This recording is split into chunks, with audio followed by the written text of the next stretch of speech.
ಎಲ್ಲರಿಗೂ ನಮಸ್ಕಾರ. ರೇಖಾ ಶುಚಿ ರುಚಿ ಚಾನಲ್ಗೆ ಸ್ವಾಗತ ಸುಸ್ವಾಗತ.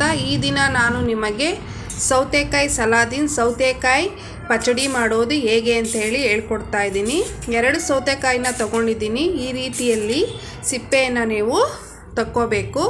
ಸಿಪ್ಪೆಯನ್ನು ತೆಗೆದ ನಂತರ ಸಣ್ಣದಾಗಿ ಪಚಡಿ ರೀತಿಯಲ್ಲಿ ಹಚ್ಕೊಳ್ಳಿ ಸೌತೆಕಾಯನ್ನು.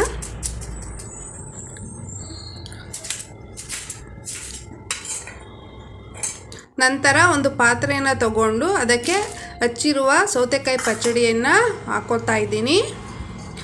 1/2 ಸ್ಪೂನು ಪೆಪ್ಪರ್ ಪೌಡರ್, 1 ಸ್ಪೂನ್ ಉಪ್ಪು, 1 ಹಸಿಮೆಣಸಿನಕಾಯಿ ಸಣ್ಣದಾಗೆ ಹಚ್ಚಿ ಹಾಕಿರೋದು, 4 ಸ್ಪೂನಷ್ಟು ಹಸಿ ತೆಂಗಿನಕಾಯಿ ತುರಿ, ಸ್ವಲ್ಪ ಕೊತ್ತಂಬರಿ ಸೊಪ್ಪು, ಅರ್ಧ ಹೋಳು ನಿಂಬೆಹಣ್ಣಿನ ರಸ.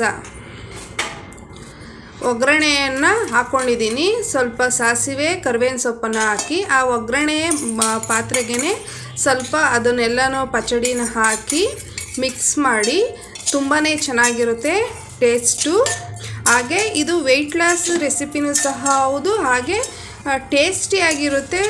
ತುಂಬ ಈಸಿಯಾಗೆ ಮಾಡ್ಬೋದಂಥ ರೆಸಿಪಿ. ಮಾಡೋದು ಹೇಗೆ ಅಂತ ಹೇಳಿ ಗೊತ್ತಾಯ್ತಲ್ಲ.